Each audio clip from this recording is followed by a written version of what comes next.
ce soir. Amen. Voilà. Tout ce que je peux dire ici, vous pouvez oublier. Mais ce que je veux dire maintenant, ne l'oubliez pas. C'est ce soir. Amen. L'éloignement de Dieu est l'engendrement de la mort. L'éloignement de Dieu engendre la mort. Dis à ton voisin, l'éloignement de Dieu engendre la mort. L'éloignement de Dieu engendre la mort. Voilà, ça n'oublie pas. Qui est loin de Dieu est déjà. Voilà. Très souvent, nous pensons que ce qui apparaît dit la réalité de l'être. On dit l'apparition de la chose n'est pas la réalité de la chose. En latin, on dit que de montatur ad motur recipitianti recipitur. L'apparition de la chose n'est pas la réalité de la chose. C'est pas parce que tu vois quelque chose apparaître que cette chose dit la réalité de cette chose-là. Donc c'est pas parce que tu vois ton corps que ton corps dit la réalité de ce que tu es. Dis à ton voisin, mon corps n'est pas la réalité de ce que je suis. Mon corps n'est pas la réalité de ce que je suis. L'homme n'est pas que composé du corps. Tu n'es pas que corps. L'homme est composé de l'esprit. Dis à ton voisin, l'homme est composé de l'esprit. Dis encore à ton voisin, l'homme est composé du sensible. Et enfin, l'homme est composé du corps. Donc tu as trois corps. Il y a le corps qu'on voit, mais il y a deux corps qu'on ne voit pas. Il y a le corps sensible qu'on ne voit pas, et il y a le corps spirituel qu'on ne voit pas. C'est ça qui dit le tout de ton être. Dieu t'a donné trois corps. Dis à ton voisin, Dieu t'a donné trois corps. Dieu t'a donné trois corps. Mais très souvent, nous prenons soin de l'un corps. C'est notre corps charnel. C'est notre corps physique. C'est pourquoi nous avons beaucoup de pépins. Or, le corps que Dieu t'a donné, qui est le corps physique, pourquoi Dieu t'a donné ce corps? Dieu t'a donné ce corps pour être en relation. Le corps que tu as reçu pour te dire que tu es fait pour vivre avec les autres. Dis à ton voisin, tu es fait pour vivre avec les autres. Le corps que Dieu t'a donné, c'est pour être avec les autres. Dès lors que tu portes un corps, dis-toi que tu es un être de relation. Mais nous savons, chers frères et sœurs, le fait que nous portons un corps, souvent dans nos relations, nous sommes victimes de beaucoup de choses. Pourquoi nous pleurons aujourd'hui? C'est parce que nous avons un corps. Puisque ce corps nous met en relation, et les relations liées à nous viennent carotter l'existence de notre vie. C'est avec ton corps que tu te mets en amour. C'est avec ton corps que tu te mets en relation. C'est avec ton corps que tu vis avec les autres. C'est pourquoi dans la première lecture, Salomon demande quoi à Dieu? La sagesse. On dit qu'un jour, Dieu avait dit à quelqu'un qui priait chaque fois, et puis Dieu lui dit, demande-moi quelque chose, et puis je donnerai deux choses à ton ennemi. Donc si tu me demandes une chose, je vais donner deux à ton ennemi. Dans ce soir? Bon, si je dis Nayo, vous répondez Yo. Nayo. Nous sommes que moi. Et donc cette personne, il réfléchit, si je demande l'argent, 1 million, Dieu va donner 2 millions à mon ennemi avant. Je ne peux pas donner l'argent. Il réfléchit dedans. Il faut me trouver un œil. Parce que si Dieu trouve son œil, qu'est-ce qu'il va faire? Il va trouver quoi? Le besoin de. Donc si Dieu te dit demande-moi quelque chose, qu'est-ce que tu vas demander? Salomon n'a pas demandé la mort de ses ennemis. Il n'a pas demandé la richesse. Si c'était nous, on a demandé quoi? Donne-moi le pouvoir, donne-moi l'argent, donne-moi la santé, donne-moi le mari, donne-moi tout ce que je veux, mais sauf ce qui est essentiel. Or, Salomon a demandé quoi? Ce qui est essentiel, ce qui est vital. Il a demandé la sagesse. Mais qu'est-ce que la sagesse? Notre corps ne peut pas vivre sans la sagesse. Dis à ton voisin, ton corps ne peut pas vivre sans la sagesse. Ton corps ne peut pas vivre sans la sagesse. Si Dieu t'a donné un corps, c'est pour que tu puisses être sage. Le corps la sagesse de Dieu. Mais qu'est-ce que donc cette sagesse, chers frères et sœurs? Dis à ton voisin, la sagesse, c'est la crainte de Dieu. La sagesse, c'est la crainte de Dieu. Dieu t'a donné un corps pour que tu sois sage. Mais tu es sage dans la mesure où tu crains Dieu. Si tu ne crains pas Dieu, tu n'es pas sage. Donc le fait que tu portes un corps pour être en relation avec les autres, pour être en symbiose, osmose avec les autres, il faut la crainte de Dieu. Si tu ne crains pas Dieu, nos relations seront biaisées. Tu vas faire du mal aux autres. Et on va voir que la crainte de Dieu veut dire fais le bien, évite le mal. Dis à ton voisin, la crainte de Dieu, c'est faire le bien, éviter le mal. Faire le bien et éviter le mal. Si la crainte de Dieu, c'est faire le bien et éviter le mal, ça veut dire que la sagesse veut dire quoi? La sagesse veut dire faire le bien et éviter le mal. Or, dans nos relations, très souvent, nous faisons le mal. Ou bien nous subissons le mal. C'est ça la réalité de notre être. Nous portons un corps pour faire le bien. On dit tout en 4 tonnes de péché, il va aussi. Le corps suit la réalité du bien. Est-ce que ton corps dit le bien? Si je te pose la question, est-ce que ton corps aujourd'hui l'a dit le bien? Est-ce que tu peux dire oui? Et pourtant, Dieu t'a donné un corps pour être dans la droiture du bien, pour faire le bien. Malheureusement, chacun de nous ici est conscient qu'il y a des fois où nous faisons le mal. Où il y a des fois où nous sommes victimes du mal. Ça veut dire que le corps que nous avons reçu pour être en relation avec Dieu, sans la crainte de Dieu, sans la sagesse, nous allons plus faire du mal que le bien. Donc nous portons le corps pour faire le bien, mais la réalité est là. Nous ne faisons pas toujours le bien. Et on va voir Salomon, chers frères et sœurs, lui qui a demandé la sagesse, c'est-à-dire la capacité de rester dans cette téléologie du bien. À la fin de sa vie, il n'a pas été sage. Il s'est corrompu. On peut se poser la question, mais est la sagesse que Dieu lui avait donnée? Si on écoute cette lecture, on peut déjà canoniser Salomon. Or, quand on lit le livre de roi, à la fin, Salomon, c'était un roi bandit. Il n'a pas été enterré, là où il a été enterré son père. Et pourtant, il a reçu la sagesse de Dieu. Il a reçu lui-même de faire le bien. Cela veut dire quoi, chers frères et sœurs? Sans Dieu, tu ne peux pas rester dans la droiture du bien. Dis à ton voisin, sans Dieu, tu ne peux pas rester dans la droiture du bien. C'est pourquoi nous avons dit l'éloignement de Dieu engendre la mort. Dès lors que Salomon s'est éloigné de Dieu, malgré qu'il avait reçu la sagesse, qu'est-ce que cela a apporté dans sa vie? La mort. Donc toi aussi tu peux être sage, tu peux pratiquer le bien, mais si Dieu devient absent dans ta vie, tu vas te surprendre aussi de faire le mal. Tu ne seras un être du mal et non un être du bien. Or, tu portes un corps pour faire le bien. Tu seras dans des relations, mais dans des relations qui font pleurer les autres. C'est pourquoi j'aime dire, il ne faut jamais faire pleurer quelqu'un dans la vie. Parfois, beaucoup de choses ne marchent pas dans notre vie. Beaucoup de blocages. Mais est-ce que ce n'est pas l'être que tu avais blessé qui continue de pleurer? Penses-tu que tu peux aller loin dès lors que tu avais frustré quelqu'un qui continue à pleurer? Dès lors qu'on entend ton nom et on dit je ne veux plus entendre parler de ce nom parce que le mal était tellement bon.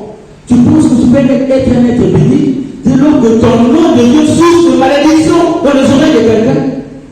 Ne jamais faire pleurer quelqu'un. Dis à ton voisin, ne jamais faire pleurer quelqu'un dans la vie. Ça bloque la vie. Ça bloque la réussite. Si tu es un enfant et que tes parents sont mécontents de toi, tu ne peux pas aller loin.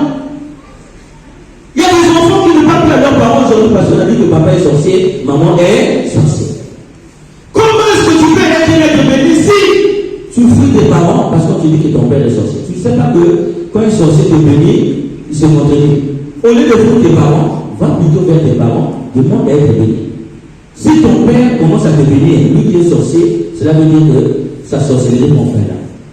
Oh, on est allé vers des parents, qu'est-ce qu'on fait? On les fout. Tu penses que même si tu es aux États-Unis, un sorcier ne peut pas t'atteindre là-bas. Voilà pourquoi on doit être avec Jésus pour ne pas penser comme le monde, pour ne pas être victime du mal, pour ne pas pratiquer le mal et ne pas aussi subir le mal. C'est pourquoi Dieu t'a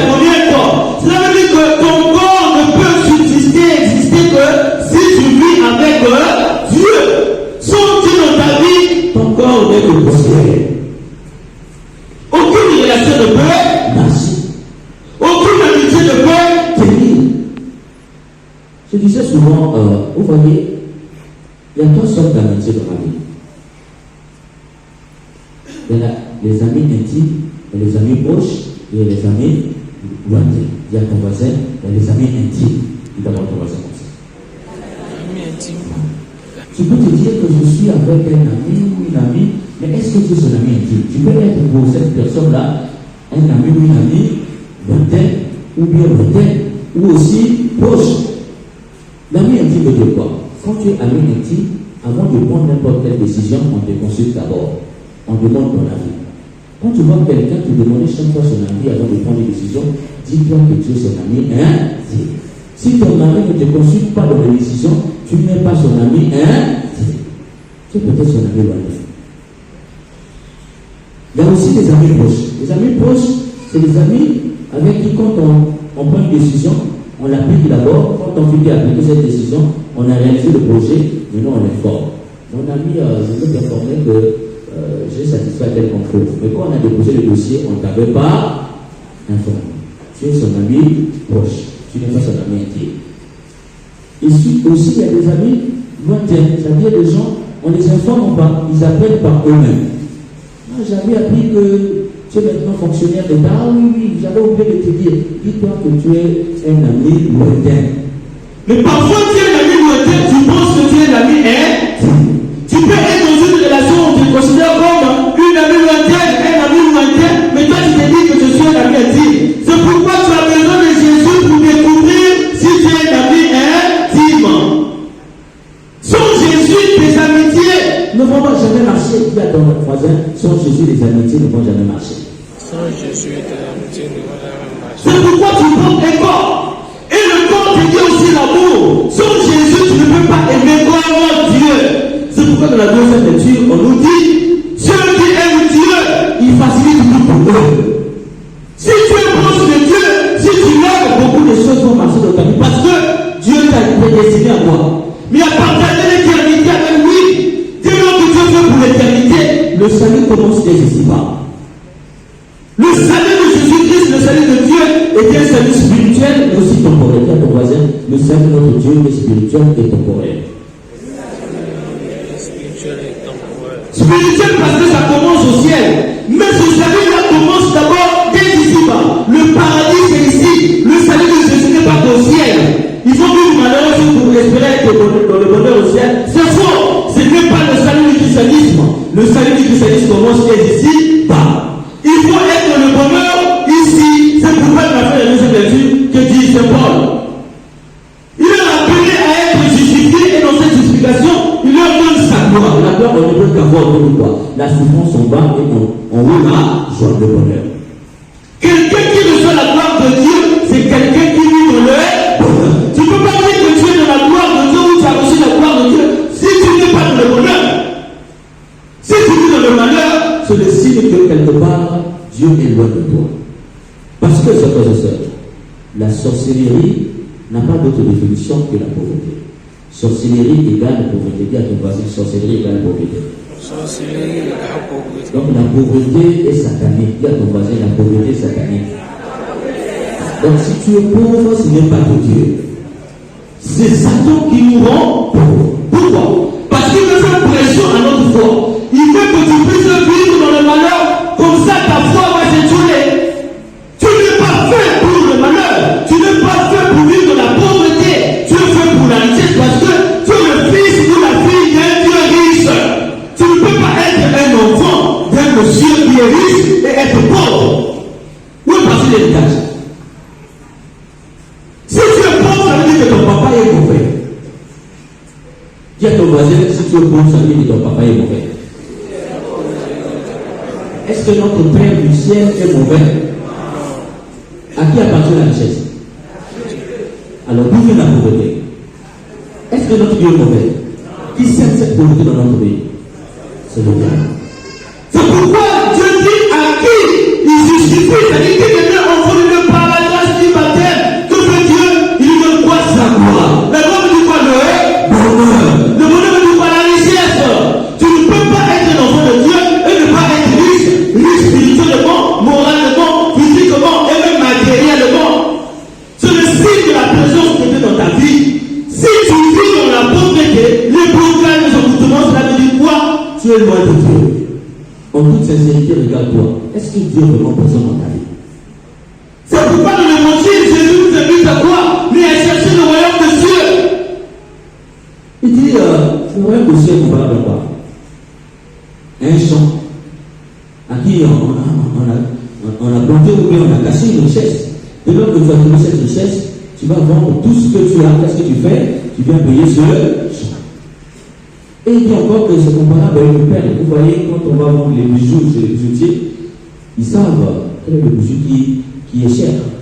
Et dès lors qu'on voit que ça, si je paye ça, si je revends ça, j'aurai beaucoup d'argent, est-ce qu'il va payer ou qu'il ne va pas payer? Cela veut dire quoi, chers frères et sœurs? Il n'y a pas une richesse qui dépasse le royaume des cieux. Dis à ton voisin, il n'y a pas de richesse qui dépasse le royaume des cieux. Pas de richesse qui dépasse le royaume des cieux. Mais c'est quoi donc le royaume des cieux, chers frères et sœurs? Le royaume des cieux, c'est la présence de Dieu. Ce qui fait le ciel, c'est la présence de Dieu. Si on enlève Dieu du ciel, le royaume des cieux n'a plus sa valeur. Donc le royaume des cieux, c'est la présence de Dieu. Où Dieu est présent, c'est le royaume des cieux. Ton voisin, où Dieu est présent, c'est le royaume des cieux. Ne faut pas chercher le royaume de ce loin. La présence de Jésus dans ta vie, c'est le signe que tu es dans le royaume des cieux. C'est pourquoi qui s'éloigne de Jésus est déjà en enfer. Dis à ton voisin qui s'éloigne de Jésus en enfer. Oh, Jésus, c'est la richesse de richesse. Si dans ta vie, tu vas marcher, on a dit que nous portons le corps. Mais nous ne sommes pas que le corps. Nous sommes aussi le sensible. Le sensible dit quoi? La connaissance. C'est la dimension de la connaissance. Tu portes un corps de la connaissance. Il faut connaître. Dis à ton voisin, il faut connaître. Il faut apprendre. Mais comment tu peux apprendre sur Jésus? Comment tu peux réussir au niveau de la connaissance sur Jésus? Comment tu peux postuler dans ton travail pour connaître que cette personne est intelligente? Cette personne est compétente. Sans Jésus, c'est impossible. Tu es sûr aux examens, les enfants qui sont ici. Tu es sûr aux examens, peut-être parce que Jésus n'est pas encore dans ta vie. Parce que quelqu'un qui a Jésus dans sa vie ne peut pas être sauvé. Même si tu es sûr aujourd'hui, tu vas réussir. Parce que les enfants de Dieu ne sont pas produits pour l'échec éternel. Les échecs pour les enfants de Dieu, ce sont des bons pour aller plus loin. Donc avec Jésus on échoue, pas avec Jésus on n'échoue pas. Donc le corps de la connaissance que Dieu t'a donné, il faut Jésus encore pour avancer. Sans Jésus, tu ne peux pas. C'est pourquoi ce corps, dès lors que ce corps est malade, tout le pays est malade, toute la société est malade. Et aujourd'hui, malheureusement, on interdit aux gens de connaître. Il y a des connaissances secrètes. Il faut rentrer dans les sectes pour connaître ces connaissances. C'est pourquoi dès lors que c'est une connaissance réservée à une catégorie de gens, dis-toi que c'est favori. La connaissance de Dieu, elle est donnée à tout le monde. Tout le monde doit connaître. La parole de Dieu est donnée à tout le monde. Tout le monde a la capacité de connaître la parole de Dieu. Mais la parole de Dieu est donnée à l'Esprit Saint. Il va t'éclairer parce que cette parole te parle à toi. Mais sans Jésus, le niveau de la connaissance est zéro. Mais nous avons ce troisième corps. C'est le corps spirituel. C'est le corps qui fait de nous les testaments spirituels de Dieu. C'est ce corps-là qui fait de nous les enfants de nos amis. C'est le régulateur du corps physique et du corps sensible. Si ton corps est souvent malade, c'est parce qu'au niveau du corps spirituel, il y a un problème. Si au niveau de la connaissance, ça ne marche pas, c'est parce qu'au niveau du corps spirituel, il y a un problème. Et très souvent, comme j'ai dit, nous prenons soin de notre corps physique. Nous prenons soin de notre corps sensible. On lit beaucoup de livres. Mais est-ce que tu prends soin de ton corps spirituel? Oh, c'est le régulateur du corps physique. C'est pourquoi, comme je l'ai dit, le médecin peut te soigner. Mais le médecin ne peut pas te guérir. La guérison n'est possible qu'avec Dieu. Parce que la guérison, ça vient guérir quoi? Les blessures. Et ces blessures-là, c'est ce qui engendre la maladie. Tu peux prendre toutes sortes de médicaments, les médicaments ne vont jamais t'accorder ou t'apporter la guérison. Parce que la guérison, c'est l'action d'empêcher ce qui est extérieur à guérir ce qui est intérieur en toi. Ça, les médicaments ne peuvent pas faire ça. Il faut Jésus. C'est Jésus seul qui peut te guérir. À ton voisin, c'est Jésus seul qui peut te guérir. Tu souffres des blocages, du complexe d'infériorité, mais c'est une maladie. Quand tu vois quelqu'un te réussir, ça te fait mal. Pourquoi ça te fait mal? C'est une maladie.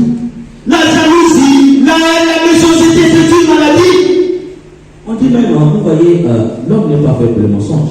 Les détectives de mensonge, comment on reconnaît quelqu'un qui ment? On met des appareils et quand tu parles, on peut savoir que tu dis la vérité ou bien tu mens. Pourquoi? Parce que quand tu commences à mentir, ton sang circule vite et le rythme cardiaque augmente. Et on découvre que tu mens.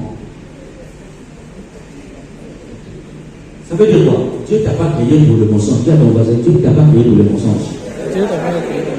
Quand tu commences à mentir, tu continues ton corps. Même ton corps, le rythme du fonctionnement de ton corps change. C'est pas comme ça que Dieu t'a fait. Dieu t'a fait pour la vérité. Ton voisin, Dieu t'a fait pour la vérité. Voilà. Donc, le mensonge, c'est une. Quelqu'un qui ment, c'est quelqu'un qui est malade. Quelqu'un qui ment, c'est quelqu'un qui est malade. On t'appelle, non, je suis à l'église, non, je suis déjà dans l'église. C'est la maladie. Et le vol aussi, c'est une maladie. Ça, on n'en parle pas. Et des femmes, dès qu'on voit l'argent de monsieur, tiens. Les femmes qui voient l'argent de leurs hommes dans le champ. C'est aussi une maladie à vous baser sur une maladie. Tu as besoin de la guérison. Et quand tu vois l'argent de monsieur, c'est une maladie. Il y a des hommes aussi qui sont extrêmement infidèles. C'est une maladie. Il y a ton voisin, l'infidélité, c'est une maladie. Parce que Dieu t'a pas fait pour plusieurs personnes. Tu n'as qu'un seul cœur. Tu n'as qu'une seule vie. Tu ne peux pas donner ta vie à plusieurs personnes parce que tu n'es pas Jésus. Dis à ton voisin, tu n'es pas Jésus.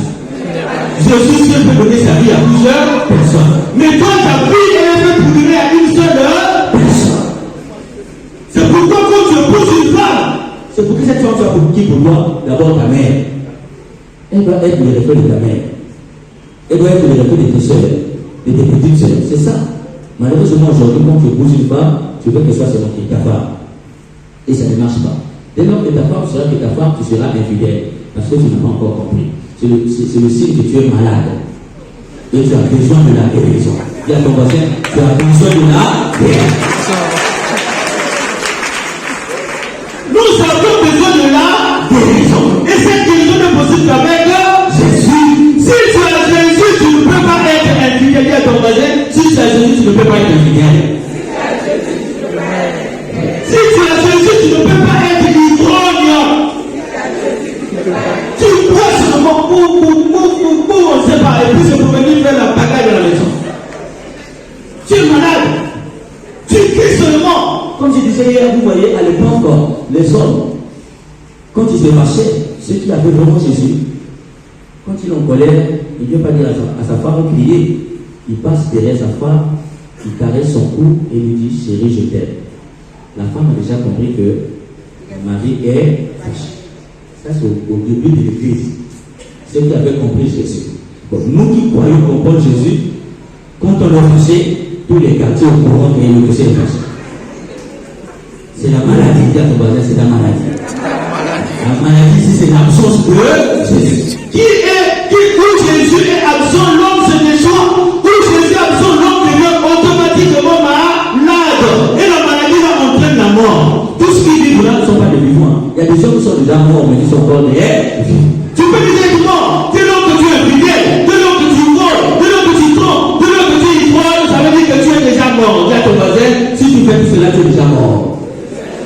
Parce que Jésus est absent dans ta vie. Donc nous les chrétiens, nous sommes invités à quoi? À ne jamais s'éloigner de Jésus. Parce que Jésus est notre tout. Dis à ton voisin, Jésus est ton tout.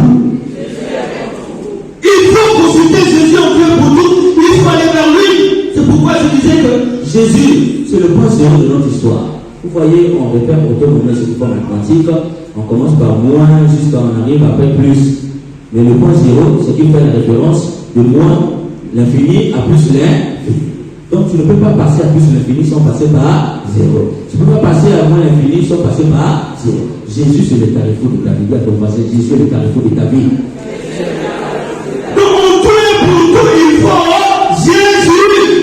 Il faut laisser déserter celui, aller donner tes blessures celui, aller donner tes souffrances. Dis-toi que vraiment Jésus, je ne comprends pas. Je suis pas infidèle. Tu vas me guérir. Tu verras que Jésus va te guérir. Je montre trop Jésus, j'ai besoin de toi. Tu vois que Jésus va t'aider. Et une femme comme ça, elle Qu'est-ce qui s'est passé? Elle était vraiment une addiction à la boisson, à la drogue. Et un jour, elle est venue à l'église comme ça, elle veut le Saint-Sacrement. Et puis, on lui dit, mais tu peux aller chez Jésus, Jésus peut te guérir. Il dit, non, moi, je n'ai pas besoin de Jésus. J'ai pris toutes sortes de médicaments, je n'ai jamais été guéri. Et elle raconte son histoire. Elle avait fait 10 ans, elle avait arrêté de fumer, de chanter. Et un jour, elle a recommencé, paf, c'est parti encore. Donc, elle ne croyait plus qu'elle pouvait laisser. Après 10 ans, je suis retombé, est-ce que je peux encore être guéri? Ce jour-là, elle arrive, le Saint-Sacrement était exposé. Et quand on entend le chant, et puis elle regarde Jésus, elle se sent que vraiment la solution est de Jésus. Et ce jour-là, elle a dit une seule phrase à Jésus, Jésus, toi seul peux me guérir. Et jusqu'aujourd'hui, cette femme ne fume plus, elle ne boit plus, elle a été guérie. Elle a tenté plusieurs fois de mourir, de se donner la mort. Cet esprit l'a quitté dans le cœur. Plus jamais elle se donne la mort. Maintenant, elle se sent faite pour la vie. C'est pour te dire que quand tu es mal comme cela, va vers Jésus, va au Saint-Sacrement, va même devant le tabernacle, va déposer ta tête là-bas. Dis à ton voisin, quand tu es blessé, va déposer ta tête au tabernacle. Si tu es malade du mensonge, va là-bas, tu déposes ta tête là-bas, tu dis Jésus guéris-moi, Jésus va te guérir. Décharge-toi sur Jésus et tu veux lancer que Jésus va te protéger parce que si tu es en relation avec Jésus, le corps spirituel, rien du mal ne peut t'arriver. Aucun sorcier ne peut te faire quelque chose. Qui a Jésus est toujours victorieux des sorciers. Dis à ton voisin, qui a Jésus est toujours victorieux des sorciers. Les sorciers, ce n'est pas seulement ceux qui sortent la nuit, même dans ton travail, il y a des sorciers. Des journées longues te voient prospérer parce que tu veux le matin, tu es content, tu as bien passé la nuit avec ta famille. Ces gens-là ne sont pas contents de te voir au travail. Ils veulent faire tout pour Dieu, les sorciers. C'est pourquoi j'ai voulu vous raconter cette histoire. Un jour comme ça, il y avait dans une société un monsieur qui priait beaucoup et qui aimait Jésus et qui avait compris qu'il s'éloigne de Jésus et de sa mort. Et chaque fois, avant de passer au travail, il passe d'abord à la messe, il prie et il va au travail. Quand il est midi, il prie aussi. Et de lui, on a compris quelque chose. Les embouteillages, ce sont des lieux de prière. Dis à ton voisin, les embouteillages, ce sont des lieux de prière. Donc, au lieu de dire, oh, qu'on est ta mère là, toi là, oh, chauffeur là, oh, prends ton temps pour prier. Quand dans les embouteillages, on pêche beaucoup. C'est pas ça. Quand tu es en embouteillage, c'est là on insulte. Mais est-ce que tu dis que tu n'as pas le temps pour prier? Est-ce que ce temps d'embouteillage là, tu ne peux pas commencer ton chapelet là? Est-ce que tu ne peux pas commencer à dire ta prière? Et ce monsieur-là, il avait compris que les embouteillages, ce sont des lieux de prière et non les lieux des insultes. Parce que si Dieu n'est pas avec toi, tu vas commencer à insulter les gens. Tu seras en colère. Mais ça ne marche pas. Pourquoi ça n'avance pas? Tu vas insulter les policiers, tu vas insulter tout le monde, tu vas insulter l'État. Vraiment, tu seras très colérique. Et tu finis le travail, tu arrives à la maison, tu es très nerveux. Et tu arrives encore à la maison, ta femme n'a pas préparé le foutu comme tu voulais, on a préparé le riz, tu es encore très énervé. Et tu déverses cette colère, on appelle ça le billard. Tu déverses ça sur ta femme, tu déverses ça sur les enfants. Et les enfants, sur le lendemain, ils vont à l'école énervés. Donc, toute la famille a subi les humeurs de papa hier soir. C'est parce que les embouteillages, tu n'as pas vécu ça avec Dieu. Et ce monsieur-là, les embouteillages, c'était lui de prière. Et ses amis voyaient que c'est quelqu'un, même s'il n'était pas directeur, mais il faisait le boîte d'un directeur. On sentait en lui quelqu'un qui peut devenir directeur. Lui-même ne le savait pas. On sentait quelqu'un qui vit dans le bonheur. On l'enviait. Même les gens qui gagnaient plus que lui l'enviaient. Qu'est-ce qui se passe? Ils ont fomenté un coup pour le nuire. Et il y avait une balade de la ville. Ils sont partis, la société avait décidé de faire une balade, on appelle ça une croisière. Ils sont partis, ils arrivent quelque part là où ils faisaient leur croisière là. C'était une rivière remplie de caïmans. Et au bord des caïmans, on avait écrit, si tu te jettes dans l'eau et tu arrives à nager, tu as $1 million. Tu peux prendre ce genre de risque. Hein? Est-ce que tu peux? Et quand ils sont arrivés au milieu, on sent quelqu'un qui plonge dans l'eau. C'est-à-dire quelqu'un tombé. Et quelques temps après, on voit quelqu'un qui sort de l'eau. Et il y a quelqu'un qui a gagné. Et on voit que quelqu'un qui était dans l'eau, il est mouillé, mais il a aussi gagné. On Dieu est vraiment donc, il faut donner quoi? Les 1 million de dollars. Au moment de remise du prix, on lui pose la question, tu es vraiment courageux. Tu as pu sauter dans l'eau, nager, il est arrivé jusqu'au bord. Il dit non, je n'ai pas nagé. C'est ça que frères là, ils m'ont poussé. Ils m'ont poussé. Ils croyaient que les cailloux allaient faire quoi? Allaient me. Mais Dieu m'a. Donc quand tu es avec Dieu, même si on se donne des gens de piège, rien ne peut t'arriver. Mais si les gens te piègent au travail, à l'école, à la famille, à la maison, c'est parce que tu es, et ça réussit, c'est parce que tu es loin de Jésus. Si les échecs arrivent dans ta vie, très souvent, c'est parce que tu es loin de Jésus. Si la tisane t'a ravi ton mari, c'est parce que tu es loin de Jésus. Donc nous allons demander à l'Esprit Saint, chers frères et sœurs, de toujours rester connecté à notre Lexus Jésus-Christ. De toujours rester avec, c'est-à-dire poste de repère zéro. Parce que qui est proche de zéro est proche de Jésus, et qui est proche de Jésus à tout. Nous allons demander à l'Esprit Saint de donner la force de ne jamais s'éloigner de Jésus, mais être toujours présent dans la vie de Jésus, et que jamais sa présence nous fasse défaut. Parce que si Jésus est présent dans notre vie, tout doit marcher et tout va marcher. Que l'Esprit Saint nous aide à comprendre cela aujourd'hui, demain, au nom du Père et du Fils et du Saint-Esprit. Amen.